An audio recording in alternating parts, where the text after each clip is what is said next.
Hello guys, good morning all of you. मैं grade up competitive class से Arun sir.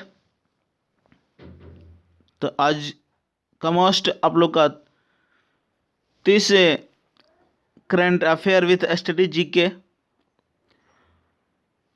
और सभी एग्जाम के लिए बनाया गया है। NTPC, railway group D, SSC, Bihar SSC, Bihar दरोगा, बिहार पुलिस, सभी एग्जाम के लिए बनाया गया है। तो जल्दी से आप लोग लाइव आ जाएंगे, फटाफट शेयर कर देंगे। क्लास स्टार्ट हो गया, अपने दोस्तों के भी शेयर कर देंगे और हमारे यूट्यूब चैनल गडअप कॉम्पिटेटिव क्लासेस पर जो नए जुड़ेंगे वो सब्सक्राइब कर देंगे और फटाफट लाइक कर देंगे। जी, आज का बढ़िया सवाल, सभी सवाल मिलेगा जो एनटीपीसी पर आधारित है, जो नेक्स्ट एग्जाम होने वाले हैं उसको देखते हुए बनाया गया है। जो मोस्ट से मोस्ट मिलेगा आपको, तो सभी क्वेश्चन को नोट करते जाएंगे। जो सवाल आपको मिलेगा, कलम और कॉपी साथ में रखेंगे, फटाफट नोट करते जाएंगे और जल्द से जल्द आप लोग सब्सक्राइब को बढ़ाएं। जी, ज़्यादा अब नहीं बच रहा है, मैं डेली बोलता हूँ और जल्दी से आप लोग, तो मैं आप लोग के बीच में ऑनलाइन क्लासेस लेकर आऊँगा डिजिटल वर्ड के साथ। जी, तो उसमें और मज़ा आएगा और बढ़िया से बढ़िया जीके मिलेगा और करंट अफेयर भी चलेगा आपको पूरे एक्सप्लेन के साथ, जो पूरे को क्वेश्चन को पोस्टमार्टम करेंगे। तो आज का सवाल जो मस्ट है, तो शुरू करते हैं। आज का पहला सवाल क्या बोलता है? जी, जल्दी से आ जाएंगे फटाफट सभी को। इससे क्लास स्टार्ट हो गया, शेयर कर दें अपने दोस्तों के बीच। आज का पहला सवाल क्या बोलता है? आज का पहला सवाल क्या बोलता है? लोक लेखा समिति में कितने सदस्य होते हैं? ये सवाल आपका है। लोक लेखा समिति में कितने सदस्य होते हैं, ये आपका सवाल है। जी, बढ़िया सवाल है, मस्ट सवाल है। जल्दी से बताते हैं सभी को फटाफट। तो आपका आंसर होगा 22। जी, बिल्कुल याद रखें। लोक लेखा समिति में कितने सदस्य होते हैं? तो 22 सदस्य होते हैं, बिल्कुल याद रखेंगे। जो आपका एग्जाम में पूछते रहता है, टपकते रहता है। जो 15 आपका लोकसभा और आपका 7 जो होता है राज्यसभा के सदस्य होते हैं। जी, बिल्कुल याद रखें, ये सवाल हमेशा पूछते रहता है। जी बिल्कुल। तो लोक लेखा समिति में पूछा कितना सदस्य होते हैं, तो 22 होते हैं, बिल्कुल याद रखें। और आपको मालूम होगा जी, जो प्राक्कलन समिति की जुड़वां समिति बोलते हैं आपका लोक लेखा समिति को। जी, बिल्कुल याद रखें, प्राक्कलन समिति की जुड़वां समिति आपका जुड़वां वाहन बोलते हैं लोक लेखा समिति को। जी, बिल्कुल याद रखें। जो 15 लोकसभा और 7 राज्यसभा के सदस्य होते हैं, जो 1 वर्ष के लिए निर्वाचित किए जाते हैं। जी बिल्कुल, इसे लघु लोकसभा भी बोलते हैं, लोक लेखा समिति को लघु लोकसभा, बिल्कुल। और प्राक्कलन समिति पूछा कितने सदस्य होते हैं, तो 30 सदस्य होते हैं, केवल राज्यसभा के सदस्य होते हैं। जी बिल्कुल, सॉरी, केवल लोकसभा के सदस्य होते हैं। प्राक्कलन समिति में केवल जो 30 सदस्य होते हैं वो लोकसभा के सदस्य होते हैं, न कि राज्यसभा के सदस्य इसमें शामिल नहीं लेते हैं। बिल्कुल याद रखें इस तरह। और प्राक्कलन समिति के सदस्य का कार्यकाल 1 वर्ष का होता है, बिल्कुल इस तरह याद रखें, हमेशा एग्जाम में पूछते रहता है, बिल्कुल। और लोक लेखा समिति की स्थापना पूछे 1921 में हुआ था, बिल्कुल 1921 में। जी, ये आपका संसद पूछता है। मैं इसका थोड़ा सा रिवीजन कर दे रहा हूँ, आपका थोड़ा सा एक्सप्लेन कर दे रहा हूँ कि हमेशा पूछता है सवाल कि संसद कितनी समितियाँ होती है, तो संसद की 3 समितियाँ होती है, याद रखें। जो प्राक्कलन समिति, लोक लेखा समिति और सरकारी उपक्रमों की समिति, बिल्कुल तीनों सवाल आते रहता है। सवाल क्या पूछे आपसे कि कौन सा जो है ना, आपका पूछे सवाल संसद की कौन सी समितियाँ नहीं है, इस तरह पूछता है। संसद की कौन सी वित्तीय समितियाँ नहीं है, तो याद रखें इस तरह आपसे ऑप्शन के अनुसार मारेंगे। तो 3 समितियां, प्राक्कलन समिति, लोक लेखा समिति, सरकारी उपक्रमों की समिति, बिल्कुल याद रखें इस तरह। और एक सवाल मोस्ट अभी पूछेगा सवाल, लोक लेखा समिति के अध्यक्ष कौन है, तो अधीर रंजन चौधरी। जी बिल्कुल, लोक लेखा समिति के अध्यक्ष कौन है, तो याद रखें आपका जो होता है अभी अधीर रंजन चौधरी, बिल्कुल याद रखें इस तरह। और आपको मालूम होगा जी, एक सवाल पूछेगा सरकारी उपक्रमों की समिति, जो तीसरा समिति है वो आपका कृष्ण मेनन समिति के संस्तुति पर 1963 में सार्वजनिक उपक्रमों पर नियंत्रण के लिए लोकसभा में सार्वजनिक उपक्रम समिति की व्यवस्था की गई थी। तो इस तरह याद रखें, बिल्कुल, जो हमेशा एग्जाम में टपकते रहता है, छपते रहता है, बिल्कुल। और लोक लेखा समिति का कार्य क्या है, पूछिए सवाल। जो भारत के नियंत्रक महालेखा परीक्षक होता है वो अपनी रिपोर्ट यानी अपनी जो रिपोर्ट किसको सौंपती है, तो लोक लेखा समिति को सौंपती है। बिल्कुल। तो चलते हैं नेक्स्ट दूसरे नंबर सवाल पर। मैं ज़्यादा टाइम नहीं लेना चाहता हूँ। तो इस तरह आपका एग्जाम में पूछते रहता है लोक लेखा समिति के बारे में। बिल्कुल बढ़िया सवाल है, सभी मोस्ट मिलेगा सवाल। तो आप लोग फटाफट नोट कर लेंगे जी आपका कॉपी में, क्योंकि नेक्स्ट एग्जाम में टपकेगा छपेगा आपको। बिल्कुल। दूसरा सवाल, भारतीय राज्य व्यवस्था में वरीयता अनुक्रम में भारत रत्न का स्थान कौन सा है।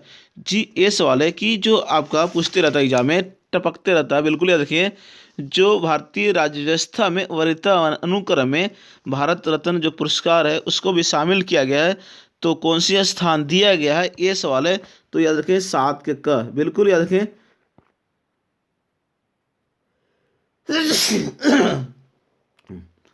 7 के क में शामिल है। बिल्कुल याद रखें, जो राज्य व्यवस्था में वरीयता अनुक्रम में।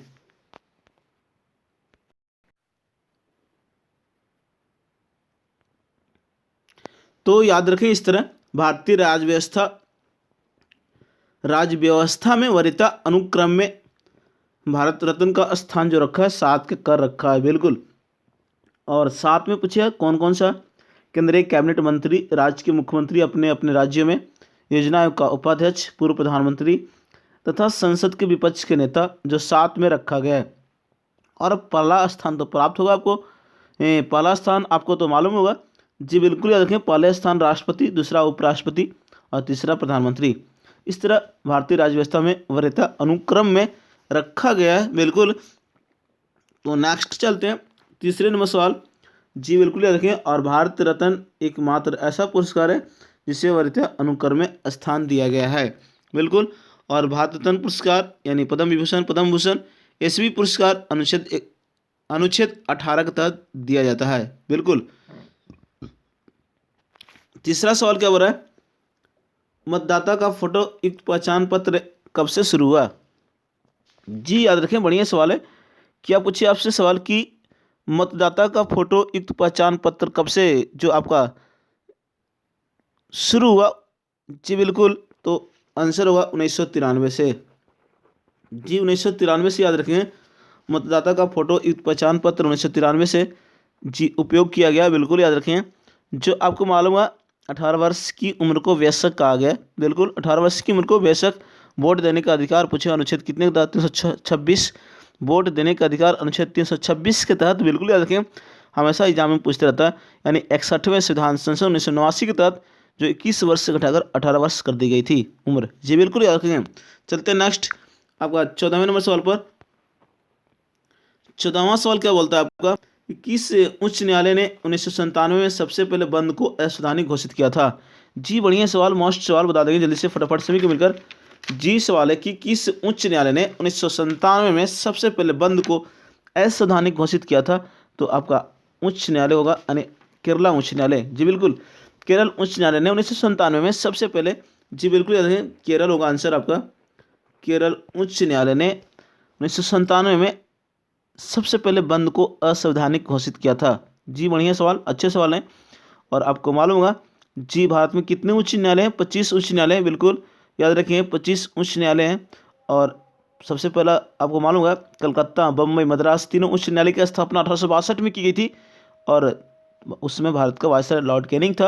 और केरल उच्च न्यायालय की स्थापना 1956 में, और केरला का उच्च न्यायालय कहा एर्नाकुलम। जी बिल्कुल याद रखें।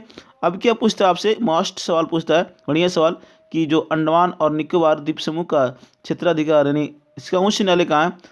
अंडमान और निकोबार द्वीप समूह किस उच्च न्यायालय के अंतर्गत आता है, तो कलकत्ता उच्च न्यायालय के अंतर्गत। ये सवाल हमेशा पूछता है अंडमान और निकोबार द्वीप समूह के बारे में। जी बिल्कुल याद रखें, ये सवाल पूछा हुआ रेलवे का। जी बिल्कुल। तो चलते हैं नेक्स्ट 5वें नंबर सवाल पर। बढ़िया सवाल, फटाफट चलते हैं नेक्स्ट 5वें नंबर सवाल पर। 5वां सवाल क्या बोलता है, चित्रकूट जलप्रपात आपका किस नदी पर है। ये सवाल है, जल्दी से बता देंगे सभी को मिलकर। जो अभी तक लाइक नहीं किया लाइक कर देंगे, फटाफट शेयर कर देंगे अपने दोस्तों के बीच। क्लास स्टार्ट हो गया, जो ग्रेड अप कॉम्पिटिटिव क्लास की ओर से आपको सुबह दिया जाता है 7 बजे। जी मस्ट सभी सवाल है, आपको 30 से 35 सवाल मिलेगा आज। जो NTPC नेक्स्ट एग्जाम होने वाले उस पर आधारित है। बिल्कुल जो आपके एग्जाम में टपकेगा छपेगा बिल्कुल सभी एग्जाम के लिए। जी एनटीपीसी रेलवे ग्रुप डी आपका बिहार दरोगा, बिहार पुलिस और सभी एग्जाम के लिए बनाया गया। जी बिल्कुल जीके जीएस एक ही होता है, नहीं कि आपका अलग अलग होता है। द्रव्य एक ही है लेकिन अलग अलग आकार होता है। बिल्कुल तो ऐसा नहीं समझेंगे आप लोग कि केवल एनटीपीसी के लिए है, सभी एग्जाम के लिए। बिहार पुलिस के लिए भी है जो नेक्स्ट एग्जाम होने वाला है। बिल्कुल मस्ट है सभी सवाल। तो चित्रकूट जलप्रपात किस नदी पर है? तो इंद्रावती नदी पर।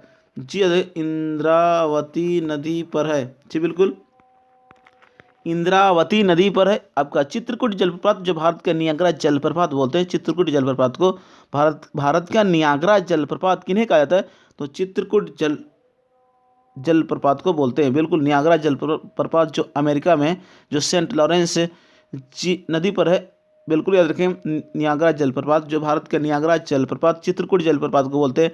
तो इस तरह आपसे पूछता है भारत चुक्की जलप्रपात कावेरी नदी पर, गगन चुक्की जलप्रपात कावेरी नदी पर, जी एना जलप्रपात नर्मदा नदी पर। तो आपका पूछिए सवाल कि भारत का सबसे ऊंचा जलप्रपात कौन सी है? तो कुंचिकल जलप्रपात जो बराही नदी पर है। बिल्कुल याद रखें जो कर्नाटका में दूध सागर जलप्रपात कौन सी नदी पर है? तो मांडवी नदी पर, जो गोवा में स्थित है। इस तरह आपसे एग्जाम में पूछते रहता है मेरे दोस्त, याद रखें। चलते हैं नेक्स्ट छठे नंबर सवाल पर। छठा सवाल क्या बोलता है? परिचिकाली लोक नृत्य किस से संबंधित है? किस राज्य या केंद्र शासित प्रदेश से संबंधित है? ये सवाल आपका है। परिचाकाली जी परिचाकाली, थोड़ा सा यहाँ पे अशुद्ध लिखा गया, परिचाकाली पढ़ेंगे इसको। परिचाकाली परिचाकाली लोक नृत्य जो संबंधित है किससे संबंधित है? किस राज्य या केंद्र शासित प्रदेश से संबंधित है? ये सवाल आपका है। तो याद रखें लक्षद्वीप से। जी बिल्कुल लक्षद्वीप में आपका अवस्थित है परिचाकाली लोक नृत्य किसका? तो याद रखें लक्षद्वीप से संबंधित है। लक्षद्वीप में आपका लक्षद्वीप का लोक नृत्य है परिचाकाली। बिल्कुल लक्षद्वीप का नामकरण पूछे 1973। जी ये भी सवाल पूछता है, रेलवे का पूछा हुआ सवाल। जी हजारों वर्ष पहले पूछा सवाल कि लोक ने आपका लक्षद्वीप का नामकरण कब हुआ? 1973। बिल्कुल और याद रखें लक्षद्वीप अरब सागर में स्थित है। लक्षद्वीप में 36 द्वीप है।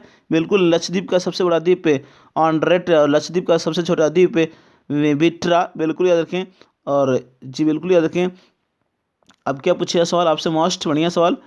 जी याद रखें लक्षद्वीप जो एक कोरल द्वीप है, बिल्कुल एक प्रवाल भित्ति द्वीप है आपका लक्षद्वीप। बिल्कुल याद रखें।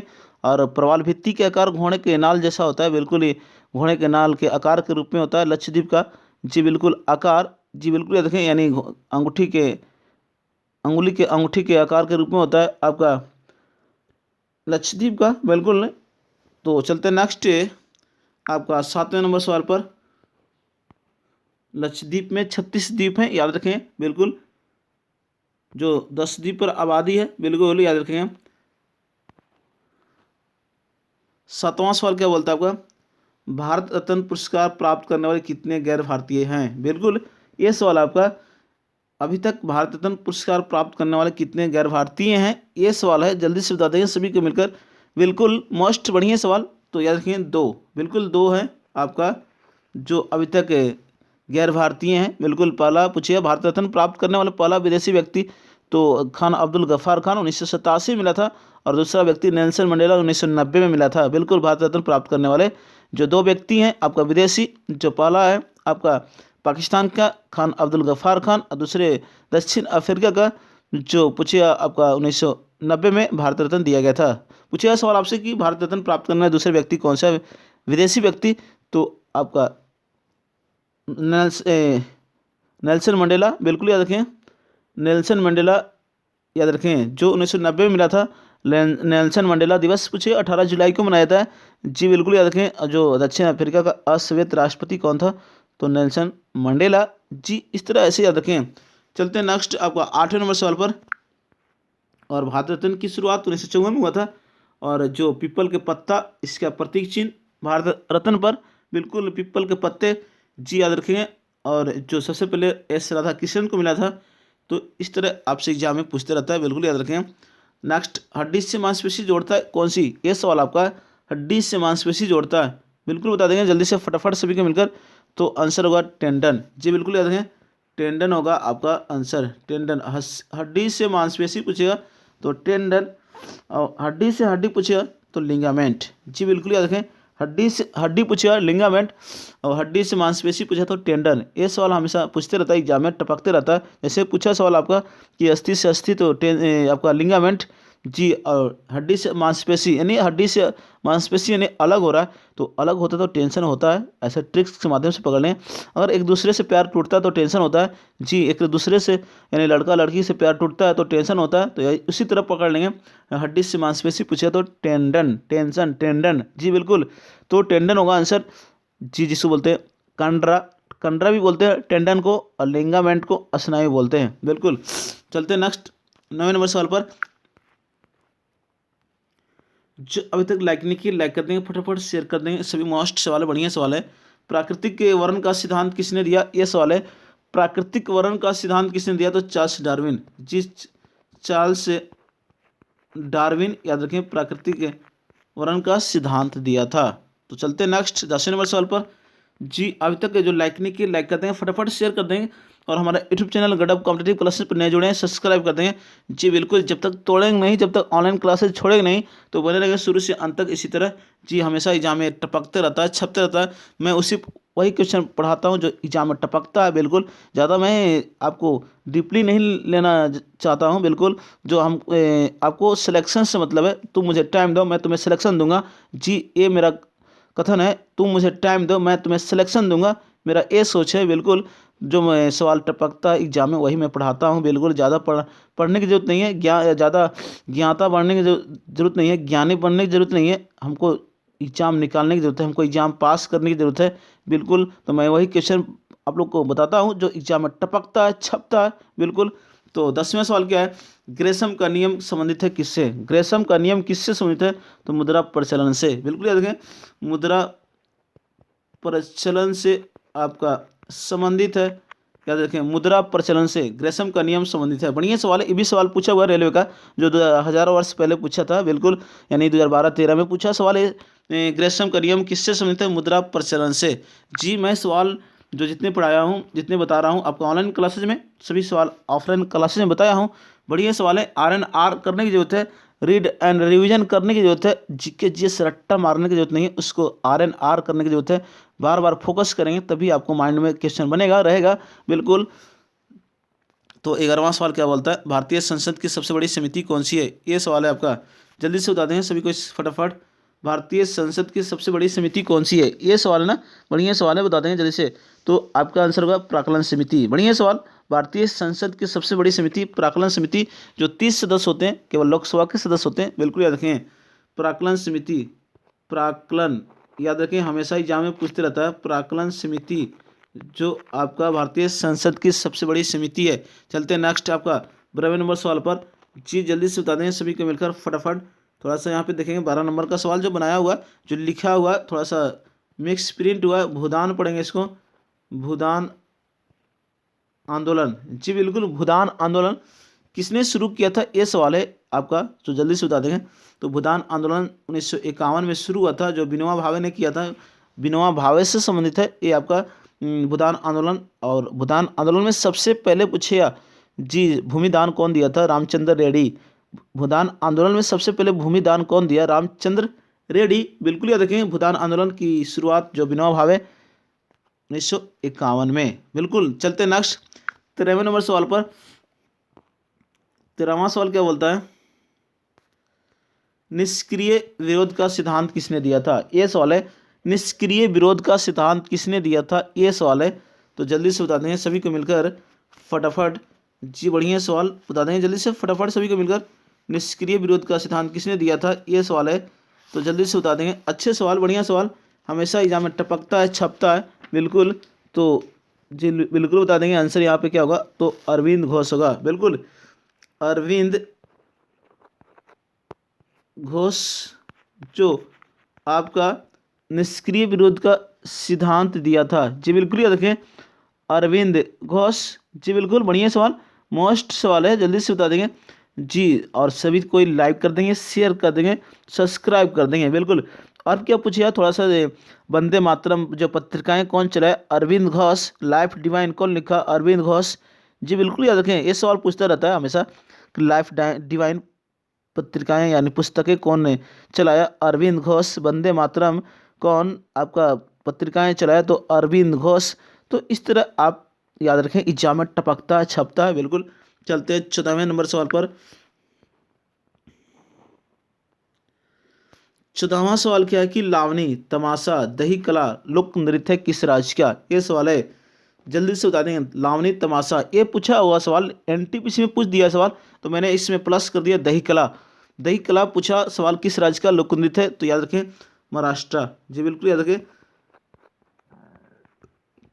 महाराष्ट्र का। जी दही कला किस राज्य का लोक नृत्य है? तो महाराष्ट्र का। बिल्कुल याद रखें। अब क्या पूछेगा सवाल आपसे? जी बिल्कुल याद रखें, जो घोड़ा उत्सव, जी बिल्कुल किस राज्य में मनाया जाता है? महाराष्ट्र के मुंबई शहर में घोड़ा उत्सव मनाया जाता है। ये भी सवाल पूछा एनटीपीसी में, बढ़िया सवाल है, याद रखें। और मरु उत्सव पूछेगा तो राजस्थान में। तो इस तरह याद रखें। चलते नेक्स्ट 15वें नंबर सवाल पर। रंगोली पूछिए किस राज्य की लोक कला? तो महाराष्ट्र का। रंगोली किस राज्य की लोक कला? तो महाराष्ट्र का। बिल्कुल। चलते नेक्स्ट, सिक्के नायडू पुरस्कार यानी सिक्के नायडू ट्रॉफी है किस खेल से संबंधित है? जी ट्रॉफी या पुरस्कार कोई दिक्कत नहीं।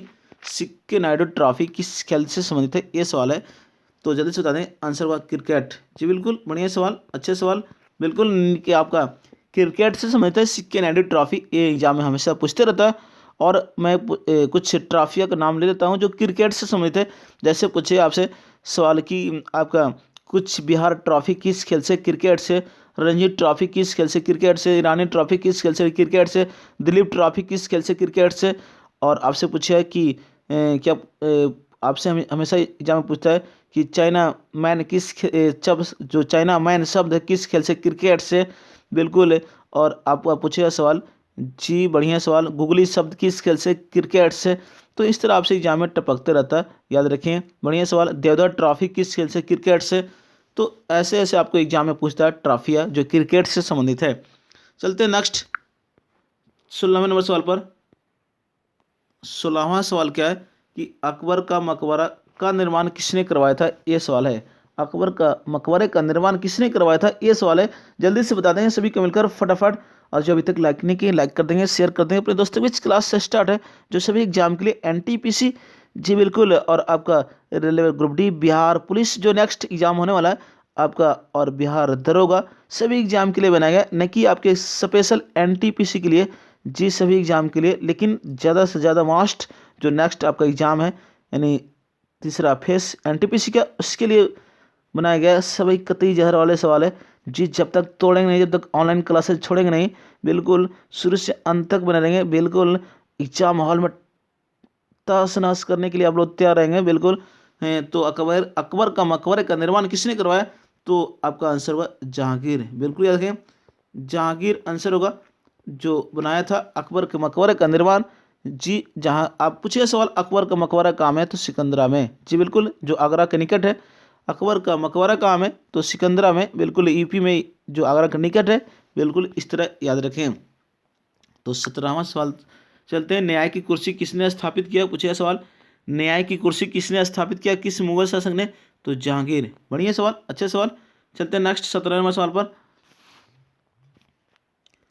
17वां सवाल क्या बोलता है कि पुलिट्जर पुरस्कार कौन सा विश्वविद्यालय द्वारा दिया जाता है? ये आपका सवाल है। पुलिट्जर पुरस्कार कौन सा विश्वविद्यालय द्वारा दिया जाता है? तो बढ़िया याद रखें, ये आपका कोलंबिया विश्वविद्यालय होगा। बिल्कुल याद रखें, कोलंबिया कोलंबिया विश्वविद्यालय, याद रखें, कोलंबिया विश्वविद्यालय के द्वारा आपको पुलिट्जर पुरस्कार दिया जाता है पत्रकारिता के क्षेत्र में। बढ़िया सवाल, अच्छे सवाल, याद रखें। चलते हैं नेक्स्ट 18वें नंबर सवाल पर।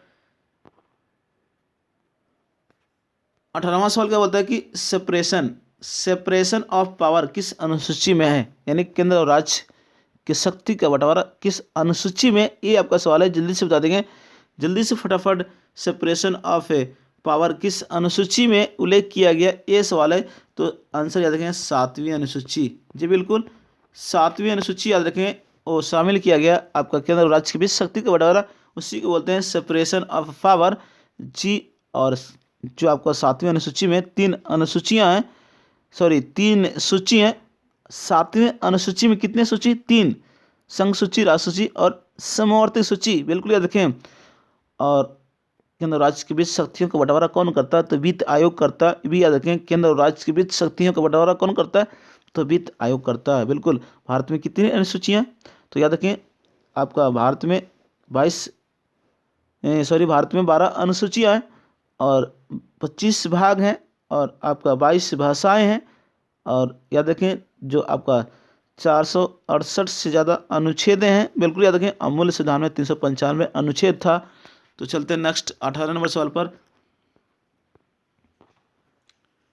18वां सवाल क्या बोल रहा है कि B2B का पूर्ण रूप क्या होता है? B2B का पूर्ण रूप क्या होता है? ये सवाल है, जल्दी से बता देंगे सभी को मिलकर फटाफट। यानी B2B का पूर्ण रूप क्या होता है? ये सवाल है। तो याद रखें बिजनेस टू बिजनेस, बिल्कुल याद रखें। बिजनेस टू बिजनेस इसका होता है पूर्ण रूप, बिजनेस टू बिजनेस। आप लोग लिख लेंगे इसको। B2B का पूर्ण रूप क्या होता है? तो बिजनेस टू बिजनेस। बढ़िया सवाल। चलते नेक्स्ट आपका 20वें नंबर सवाल पर। 20वां सवाल का भारतीय फिल्म तथा टेलीविजन संस्थान कहाँ में स्थित है? ये सवाल है, भारतीय फिल्म तथा टेलीविजन संस्थान कहाँ में स्थित है? तो जल्दी से बता देंगे सभी को मिलकर फटाफट। जी आंसर याद रखेंगे पुणे में। जी पुणे में आपका अवस्थित है आपका भारतीय फिल्म तथा टेलीविजन संस्थान पुणे में। और आपसे क्या पूछे? भारतीय बाल फिल्म समिति तो मुंबई में, और राष्ट्रीय फिल्म अभिलेखागार तो पुणे में, बिल्कुल। सवाल मैं फिर से रिवीजन कर दे रहा हूँ, क्या पूछे सवाल? भारतीय फिल्म तथा टेलीविजन संस्थान कहाँ में? तो पुणे में। नेक्स्ट क्या पूछे? भारतीय बाल फिल्म समिति कहाँ में? तो मुंबई में। और राष्ट्रीय फिल्म अभिलेखागार कहाँ में स्थित है? तो पुणे में। तो इस तरह याद रखिए। चलते नेक्स्ट आपका 21वें नंबर सवाल पर। 21वां सवाल, इंटरनेट का पिता किसे कहा जाता है? ये सवाल है आपका। जी इंटरनेट का पिता किन्हें कहा जाता है? ये सवाल है, जल्दी से बता दें सभी को मिलकर फटाफट। तो जेसी लिकलाइडर, जी बिल्कुल याद रखें आपका जेसी लिकलाइडर। जेसी लिकलाइडर जो आपका इंटरनेट का पिता कहा जाता है। बढ़िया याद रखिए, इंटरनेट का पिता किसको बोलते हैं? जेसी लिकलाइडर को बोलते हैं। चलते हैं आपका 22वें नंबर सवाल पर।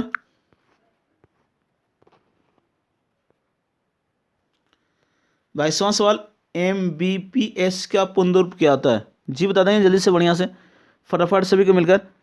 MBPS का पूर्ण रूप क्या होता है? ये सवाल है, जल्दी से बता देंगे सभी को मिलकर। और आपका जो आंसर होगा, जी बने रहेंगे शुरू से अंत तक, बीच में कहीं जाएंगे नहीं आप लोग। फटाफट लाइक भी कर देंगे, शेयर भी कर देंगे। और हमारे यूट्यूब चैनल गढ़ कॉम्पिटेटिव क्लासेस पर जो नए जुड़े हैं वो सब्सक्राइब कर देंगे। तो आपका MBPS का पूर्ण रूप क्या होता है? तो मेगा बिट्स पर सेकेंड।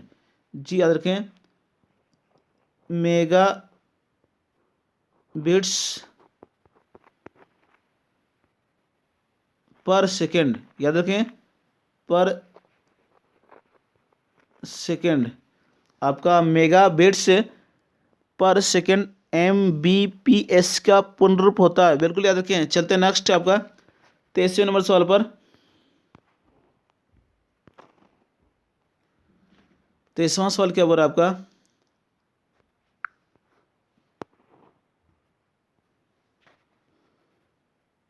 तो 23वां सवाल की 17वीं लोकसभा 2019 में सबसे युवा सांसद कौन बने?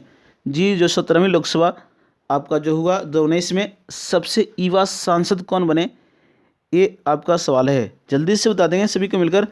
तो आंसर हुआ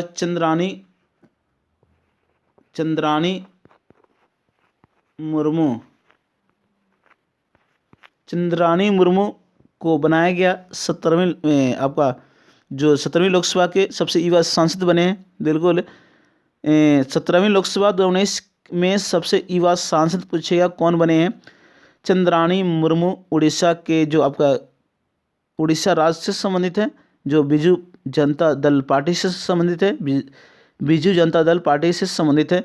आपका चंद्रानी मुर्मू जो आपका 25 वर्ष की उम्र में इन्होंने सबसे युवा सांसद बने हैं। बिल्कुल, चलते हैं नेक्स्ट 24वें नंबर सवाल पर।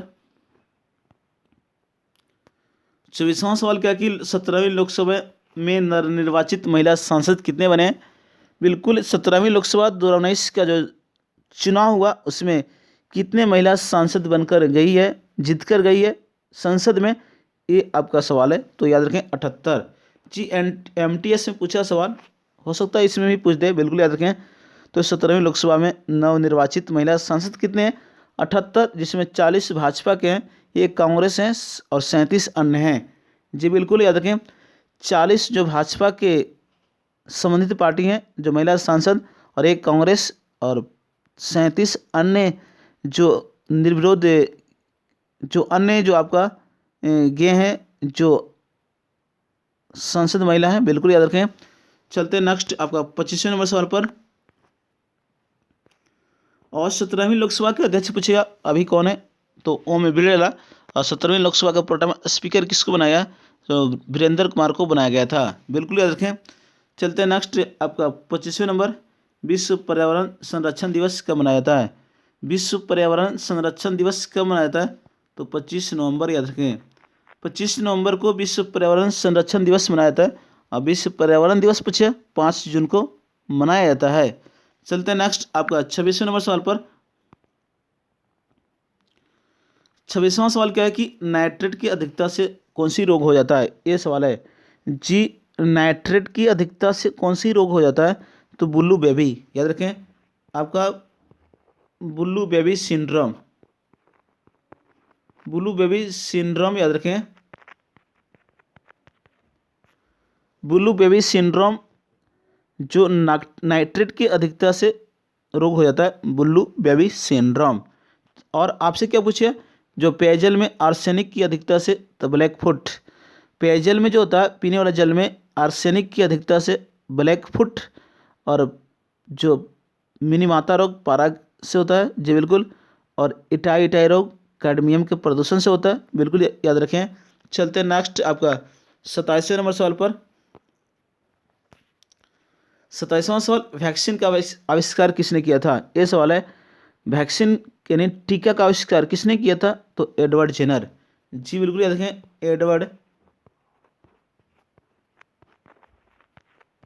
एडवर्ड जेनर ने वैक्सीन का आविष्कार किया था, टीकाकरण का खोज किया था, बिल्कुल याद रखें। या चेचक के टीका का आविष्कार कौन किया, तो एडवर्ड जेनर। ये दोनों सवाल आते रहता है, बिल्कुल याद रखेंगे। चलते हैं नेक्स्ट क्या है, जर्मन सिल्वर मिश्र धातु है, ये सवाल है आपका, जल्दी से बता देंगे सभी के मिलकर फटाफट। जर्मन सिल्वर मिश्र धातु है जी, क्या बोलता है, जर्मन सिल्वर मिश्र धातु है। तो आपको मालूम हुआ, ट्रिक से पकड़ लें, सबसे बढ़िया ट्रिक याद रखें, नेताजी, बिल्कुल नेताजी इसका ट्रिक है। जर्मन सिल्वर मिश्र धातु है, तो निकेल, तांबा, जस्ता यानी जिंक जिसको बोलते हैं। ए ना से निकेल हो गया, त से तांबा हो गया, जी से जिंक हो गया, निकेल प्लस तांबा प्लस जस्ता। तो तांबा 20 आपका 80% 60%, 20% निकेल और 20% जस्ता जो सम्मिलित रहता है इसमें, बिल्कुल याद रखें। जर्मन सिल्वर मिश्र धातु है, ये हमेशा सवाल एग्जाम में टपकते रहता है, याद रखें। चलते हैं नेक्स्ट 19वें नंबर सवाल पर। शुरू से अंत तक बने रहेंगे, और अभी तक फटाफट लाइक नहीं किए लाइक कर देंगे, शेयर कर देंगे अपने दोस्तों के बीच, और हमारे YouTube channel grade of competitive classes पर जो नए जुड़े हैं सब्सक्राइब कर देंगे जी बिल्कुल, ताकि आपको नोटिफिकेशन मिलते रहे। जो सभी एग्जाम के लिए बनाया गया, जो 30 से 35 मॉस्ट है, जो करंट अफेयर और स्टैटिस्टिक्स के रसगुल्ले जो भी है आपको मिल रहा है, बिल्कुल नोट करते जाएंगे कॉपी में, और उसको RNR कर लेंगे, रीड एंड रिवीजन कर लेंगे। बढ़िया सवाल है। नेक्स्ट क्या, अम्ल वर्षा का pH मान क्या होता है जी, ये सवाल है।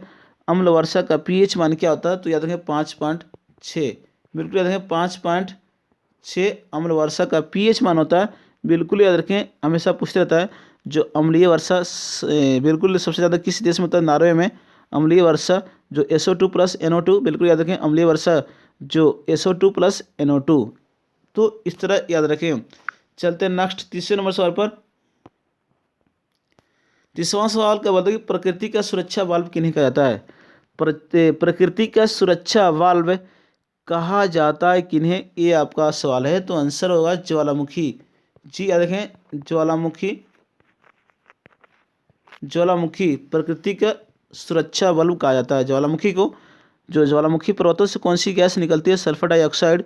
बिल्कुल याद रखें, ज्वालामुखी पर्वतों से कौन सी गैस, तो सल्फर डाइऑक्साइड।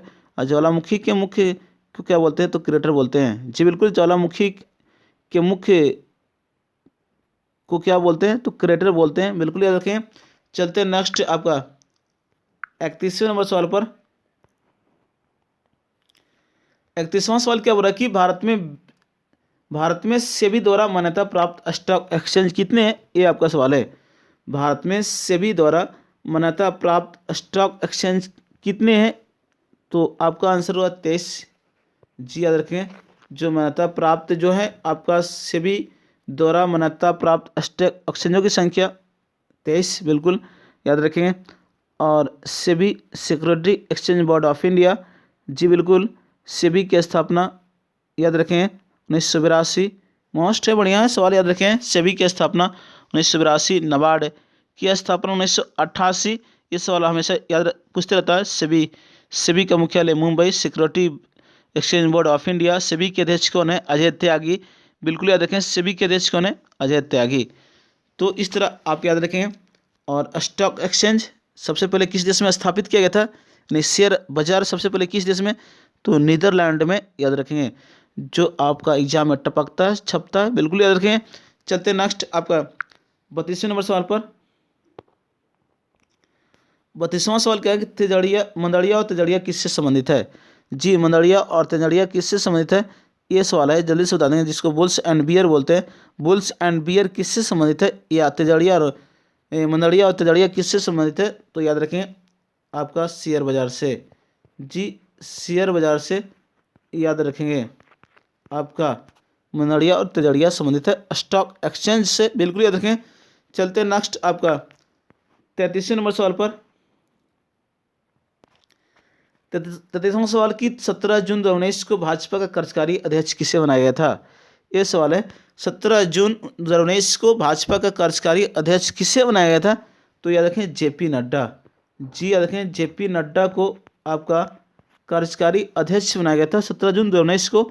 जो अभी भी आपका भाजपा के अध्यक्ष कौन है, तो जेपी नड्डा, जो 11वें नंबर के हैं, बिल्कुल याद रखें इस तरह। चलते हैं नेक्स्ट आपका 34वें नंबर सवाल पर। 34वां सवाल क्या हुआ कि भारतीय मौसम विज्ञान विभाग का अध्यक्ष कौन है, ये सवाल है। भारतीय मौसम यानी भारत मौसम विज्ञान विभाग का अध्यक्ष कौन है, तो जल्दी से बता देंगे सभी का आंसर। बिल्कुल लास्ट सवाल है ये आपका, तो मृत्युंजय महापात्रा। जी बिल्कुल, मृत्युंजय आपका मृत्युंजय महापात्र जो अभी भारत मौसम विज्ञान विभाग का अध्यक्ष हैं, बिल्कुल याद रखें। भारतीय मौसम विज्ञान विभाग की स्थापना 1875 में हुआ था, बिल्कुल याद रखें इस तरह। और आपका पूछिए सवाल कि भारत मौसम विज्ञान विभाग का अध्यक्ष कौन होता है, तो मृत्युंजय महापात्र। और पूछिए साइक्लोन मैन ऑफ इंडिया किसको बोलते हैं, तो मृत्युंजय महापात्र को बोलते हैं। साइक्लोन मैन ऑफ इंडिया, तो मृत्युंजय महापात्र को बोलते हैं। तो इस तरह आपसे 30 मास्ट यानी 30 से अधिक यानी 34 सवाल मिला आपको, जो एनटीपीसी पर आधारित सभी क्वेश्चन। आपका नेक्स्ट एग्जाम जो होगा NTPC, railway group D, SSC और आपका बिहार पुलिस, बिहार दरोगा, सभी एग्जाम के लिए बनाया गया मास्ट। तो कैसा लगा जरूर बताएंगे कमेंट बॉक्स में। आज का सवाल 34 कैसा लगा जरूर बता देंगे सभी को मिलकर फटाफट, और लाइक कर देंगे एक बार सभी को मिलकर। और अभी तक जो सब्सक्राइब नहीं किए सब्सक्राइब कर देंगे फटाफट जल्दी से। तो आज का मोस्ट मिला सभी सवाल, तो इसको RNR कर लेंगे, फिर से रिवीजन कर लेंगे, कॉपी में नोट कर लेंगे, वो तो उसको पढ़ लेंगे 2 बार 3 बार, तो आपका दिमाग में माइंड में चीज जगह मिल जाएगा उसको। सभी सवाल करंट अफेयर स्टडी जीके जो बनाया गया आपको ऑनलाइन क्लासेस में जो बताया गया, बिल्कुल। तो कल फिर मिलेंगे, आज इतना ही, बिल्कुल। तो कल फिर मिलेंगे। आज का दिन आप लोगों के लिए मंगलमय हो, हंसते रहिए, फूल जैसा खिलते रहिए, मुस्कुराते रहिए, स्वस्थ रहिए, बिल्कुल। तो आप लोग से विदा लेता हूँ। जय हिंद, जय भारत, जय ग्रेड अप कॉम्पिटिटिव क्लासेस, जय बिहार।